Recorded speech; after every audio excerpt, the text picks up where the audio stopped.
My name is Mary. I've been married for 5 years, and I also work in an office. I met my husband John through a matching app. John is 35 years old, 5 years older than me. He originally worked for a big company, but after we first started dating, he left his job due to relationship problems at work and has since moved from job to job. I also work, so money is not a problem, but I wish he would work a little harder at this job. When we first got married, John and I lived together, just the two of us.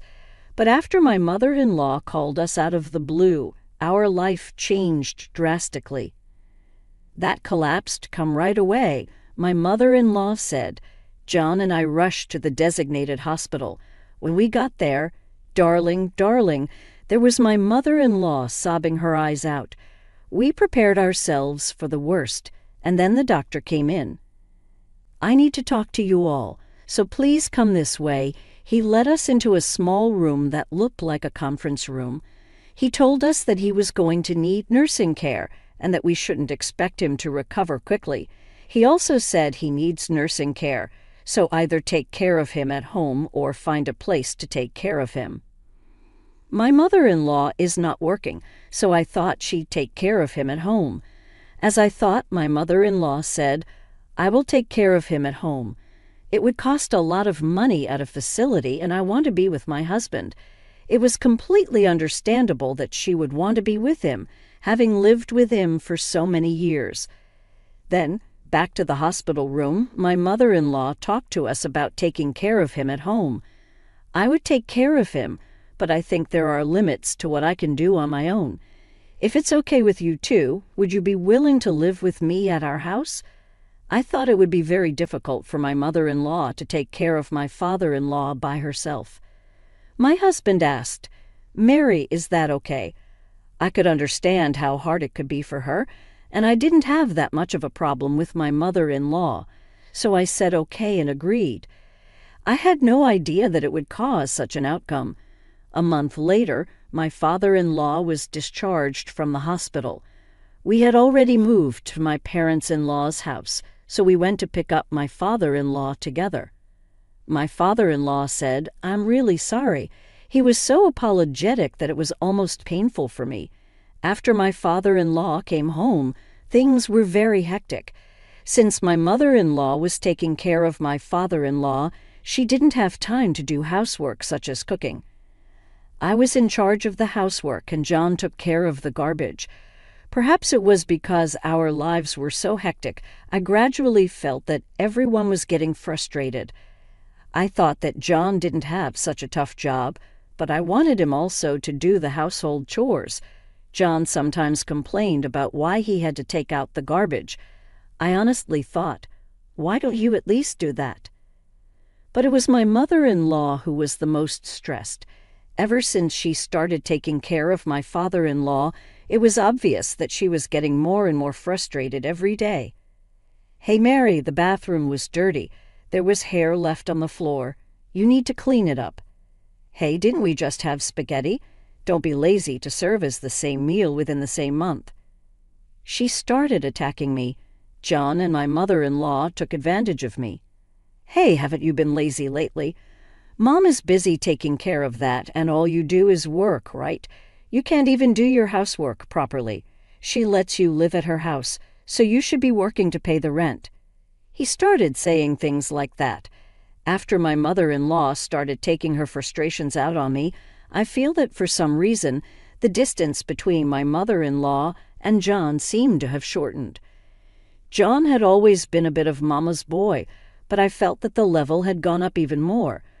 I knew how hard it was to take care of my father-in-law, so I tried my best to reduce the burden on my mother-in-law by cooperating with her on weekends. Gradually, she became more and more reliant on me. On Saturdays and Sundays, my mother-in-law and John would go out to eat together.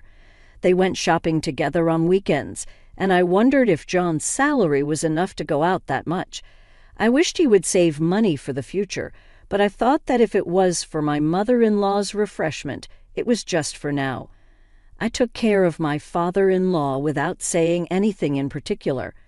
My father-in-law could talk, so we could chat, laugh, and I enjoyed taking care of him. Seeing this, my mother-in-law said, "Mary, thank you for taking care of him." "I'm glad you're here." She may have been able to relax a little bit, and she began to express her gratitude to me.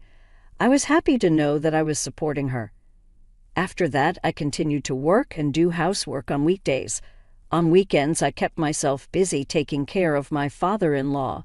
My mother-in-law and John were almost never home on weekends. One Saturday, I was chatting with my father-in-law, and I felt him trying to say something to me. "What's wrong, Father? Is something wrong? Do you want a glass of water?" I would ask him, but he would just say no. "Please let me know if there's anything I can do to help," I told him. Then my father-in-law started to talk very reluctantly. "Lately, my wife doesn't take care of me at all," he said. I thought my mother-in-law was doing her best to take care of him, so I interpreted it as meaning that she was not taking care of him the way he wanted. I said, "She is not a professional, so it's not easy for her." "No, it's not like that. She doesn't change my diaper even once until you come home," he said sadly. He also said, "John also comes to my room. He'd give me a cold look and say, 'I hope you'll be gone soon.'" So to sum up my father-in-law's story, my mother-in-law doesn't take care of him, and she doesn't give him food or change his diapers. She would put food in front of him and go into the living room laughing. Furthermore, when he asked John to change his diaper, he said, "You're not a baby, so do it yourself," and he scolded him. It was hard to believe, but the fact that my father-in-law was so serious about it might mean that it was true. I intentionally took the afternoon off to come home early to verify the truth. My mother-in-law was not home. Only my father-in-law was there. On the table beside my father-in-law's bed, there was breakfast and lunch, which she must have prepared untouched. I also checked with my father-in-law and found that the diapers had never been changed. They were soiled and stuck to his skin. I felt so bad that I had doubted my father-in-law. I changed the food and the diaper and talked to my father-in-law. He said, "I think you can see this is the truth." I apologized to my father-in-law for not believing him. "I don't want to ask you to do this, but Mary, please, would you take care of me?" He said, "Lately they've been taking my bank card and using my money. I had no idea they were doing that." I was surprised. "I have several bank accounts, but they haven't found the one with the most money in it yet. So in order to protect it too, I would like you to take care of me." I said okay with one reply. I told my mother-in-law and John that I would take care of him on their behalf. They happily agreed. Since then, I have been taking care of my father-in-law and doing housework every day. My mother-in-law and John seem to be happy every day.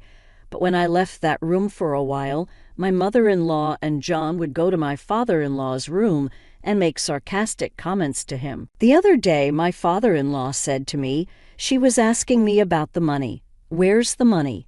You're worthless without money. You're making us take care of you, so give me the money." "What? But don't worry, I'll take care of you, Father.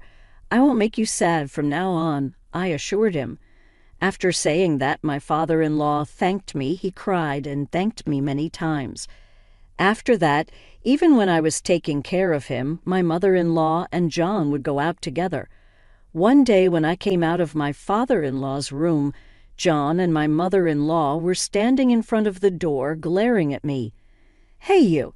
At first, I was grateful to you for taking care of him, but you started taking care of him for money, didn't you?"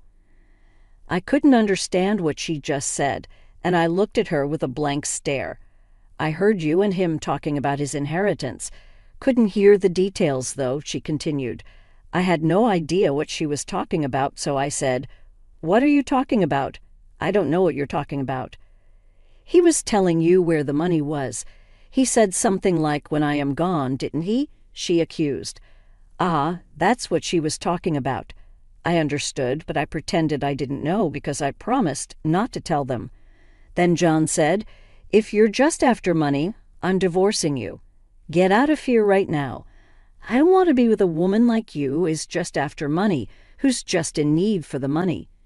He thought I didn't know anything, but I said, "Oh well, that's okay. I understand. I'm leaving. I also agree with the divorce, but I just want you to know that I'm not here for the money." Saying that, I took my father-in-law and left the house. We got divorced without any alimony. After that, my life with my father-in-law continued. Both of my parents have passed away. He is not my father by blood, but I enjoyed spending time with him so much that I felt like he was my real father. 1 year later, I received a call from John. "Help me," he called me out of the blue. Actually, my father-in-law passed away a month ago. John and my mother-in-law did not contact me at that time either. What could he want? I thought that, of course, as his son, I would get the inheritance, but all I have is debt, he said. I had known about this when I was alone with my father-in-law. He gave me a bank bag containing a large sum of money and told me to use it so that I bought a flower to live with him and save the rest. He said, "You live in a nice place, so you must have money, right? I happened to see you the other day and you went into a very nice apartment, right? I knew that I left you money, so you were taking care of him for money." He cursed at me. I told him, "Your father had never forgiven you too for what you did to him and for not paying alimony to me." That's right, my father-in-law was so angry at the two for not paying my alimony that he went out of his way to make a loan. "That's what you inherited from him, so take good care of it. I'm a stranger to you now, so please just don't involve me." With that, I blocked them so they could no longer contact me. Since then, the two of them had been in debt hell. They had been living comfortably, but now they were working hard to pay back the money. John, who has been moving from job to job, can't get a good-paying job, so he's working multiple jobs to pay back the money. Mother-in-law had a back injury, maybe due to her age, and now she needs nursing care. But of course, John is not capable of taking care of her. He leaves her diapers dirty all day long, just like he did with my father-in-law. What she did to him came back to her. I hope they are sorry for what they did. I've been alone since my father-in-law passed away, but I like to start moving on to a new life from here.